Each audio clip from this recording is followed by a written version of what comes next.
College اور universities کے hostels میں رہنے والی طالبات رات کو کہاں جاتی ہیں، رات کہاں گزارتی ہیں، ان کو کون لے جاتا ہے، ان کے ریٹ کیا ہیں اور یہ کہاں کہاں تک سپلائی ہوتی ہیں، اس کی تفصیل ابھی ہم آپ کو ایک چاچا جی کی زبانی سنائیں گے جس نے اس بارے میں بہت بڑے بڑے انکشافات کیے ہیں۔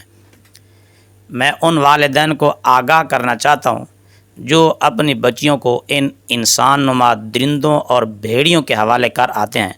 میں اپنے ان بھائیوں کو بھی آگاہ کرنا چاہتا ہوں جو اپنی بہنوں کو خود ان درندوں کے حوالے کرتے ہیں کہ خدا را اپنی بچیوں پر نظر رکھیں اور ان اداروں پر نظر رکھیں جن کے حوالے آپ نے اپنی بچیاں کی ہیں۔ کافی عرصہ پہلے ایک مولوی صاحب نے بھی انکشافات کیے تھے کہ پنجاب یونیورسٹی پنجاب کا سب سے بڑا چکلا ہے، مگر چونکہ وہ ایک مولوی تھا اس لیے اس کی بات پر کسی نے کان ہی نہیں دھرے۔ اب ایک مولوی نہیں بلکہ ایک چاچا جی یہ انکشافات کر رہے ہیں کہ کالج اور یونیورسٹیز کے ہاسٹلز میں کیا ہوتا ہے، طالبات کے ساتھ کیا ہو رہا ہے۔ چاچا جی نے یہ بھی بتایا کہ ان طالبات کو مجبوری کیا ہوتی ہے، وہ یہ قدم کیوں اٹھاتی ہیں، اور انہوں نے یہ بھی انکشاف کیا کہ یہ لڑکیاں کہاں کہاں تک سپلائی کی جاتی ہیں۔ اندرون ملک نہیں بلکہ بیرون ملک بھی ان کو استعمال کیا جاتا ہے، اور چاچا جی نے باقاعدہ ان لوگوں کے نام لیے جو ان بچیوں کے ساتھ ایسا کرتے ہیں اور ان کو سپلائی کرتے ہیں، اور انہوں نے یہ بھی کہا کہ یہ صرف ایک بندہ نہیں، گروہ نہیں، بلکہ ایک پوری پلاننگ ہے اور ایک پورا مافیا ہے جو بچیوں کو استعمال کرتا ہے۔ چاچا جی نے یہ بھی انکشاف کیا کہ یہ دھندا صرف کالج اور یونیورسٹیز تک محدود نہیں بلکہ دارالامان اور یتیم خانے بھی اس دھندے میں ملوث ہیں، وہاں سے بھی بچیوں کو سپلائی کیا جاتا ہے۔ تو سنیے اگلی کہانی خود چاچا جی کی زبانی۔ جی چاچا جی، آپ ہمیں اس بارے میں کچھ بتائیے کہ ہاسٹلز میں اور کالج میں یونیورسٹیز میں کیا کیا ہوتا ہے۔ کہ اس وقت لاہور کے 50% گرلز کالجز یونیورسٹیز کے ہاسٹلز، 50% ہاسٹلز کی بچیاں رات کو ہاسٹلز میں نہیں ہوتی۔ چاچا جی یہ لڑکیاں خود یہ قدم اٹھاتی ہیں یا کوئی ان کو استعمال کرتا ہے، کوئی ان کی دلالی کرتا ہے، کیا صورتحال ہے، اس کے بارے میں ذرا وضاحت فرمائیے۔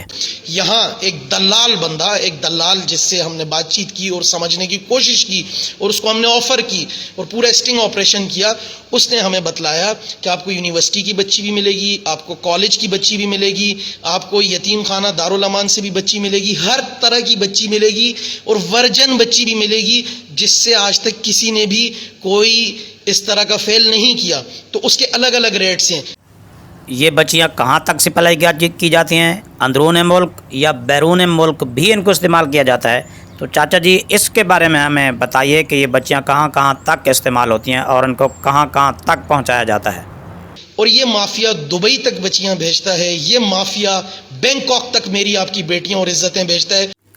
چاچا جی یہ بتانا پسند کریں گے کہ یہ لڑکیاں یہ قدم اٹھاتی کیوں ہیں، ان کی مجبوری کیا ہوتی ہے کہ وہ غریب گھرانوں سے تعلق رکھتی ہیں یا وہ محض اپنی ناجائز خواہشات کو پورا کرنے کے لیے یہ قدم اٹھاتی ہیں، آخر کیا وجوہات ہیں؟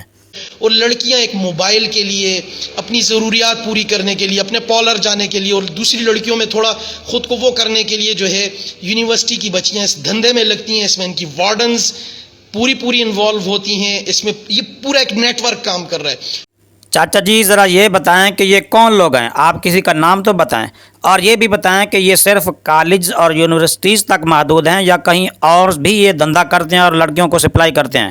کہ پنجاب کے جو یہ منسٹر تھے اجمل چیمہ صاحب باقاعدہ کالجز کے ہاسٹل سے بھی لڑکیاں منگواتے ہیں، ثبوت موجود ہیں۔ چیمہ صاحب نے دارالامانوں سے بھی بچیاں منگوائی، یتیم خانوں سے بھی بچیاں منگوائی۔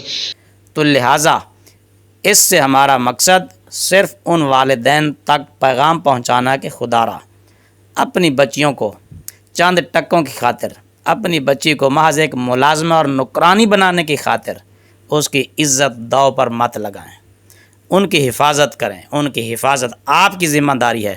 اللہ تعالیٰ نے آپ کو اگر بچی دی ہے تو اس کو تحفظ فراہم کرنا یہ بھی آپ کی ذمہ داری ہے۔ خدا را اپنی بچیوں پر نظر رکھیں۔